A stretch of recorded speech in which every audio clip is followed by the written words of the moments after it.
Gli accertamenti contro l'evasione fiscale si ripercuotono anche su accertamenti di evasione locale, tipo la tassa rifiuti, l'IMU, tutte queste cose, perché quando poi si inquadra sul giusto profilo la situazione di un'abitazione piuttosto che di una persona, c'è una ricaduta anche a livello di comune. Quindi queste persone quando vengono trovate e vengono messe davanti all'evidenza dei fatti, poi si sistemano. Abbiamo avuto dei casi eclatanti di persone che figuravano vivere all'estero, lavorando con l'agenzia, che hanno ritenuto opportuno mettersi in regola e pagando centinaia di milioni di euro di imposte base. Per cui quando si rendono conto che non hanno via di scampo, questi si mettono in regola e il comune è il primo a trarne benefici poi, perché tutta la situazione d'insieme viene messa a posto. Voi col controllo del territorio potete avere delle informazioni, delle notizie che nessun altro può avere, soprattutto nei centri piccoli.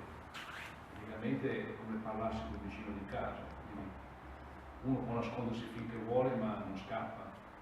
Quindi anche viaggiando su delle informazioni confidenziali si può benissimo avviare delle verifiche per andare a vedere se la confidenza ha qualcosa di fondato. Se dà un risultato positivo, tanto vale andare in fondo. Poi, non so, dicevo, vorrei sapere più in dettaglio come fare. Basta fatto. Ah, ok. Poi, per puntualizzare magari. Sì, beh, comunque è importante sia per l'agenzia che per la WIF, bisogna avere l'accreditamento e la possibilità di accesso alla piattaforma, perché tutte le segnalazioni vanno fatte su piattaforma informatizzata. E in particolare quella della WIF, in teoria dovrebbe essere un'operazione nota solo a chi la fa.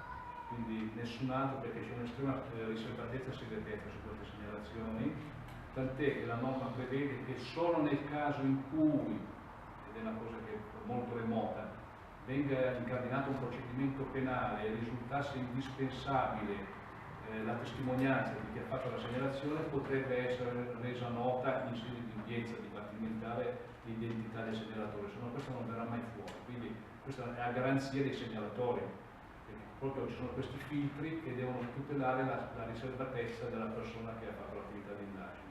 Quindi risulterà l'ente, ma non chi ha provveduto a fare la segnalazione e gli accertamenti.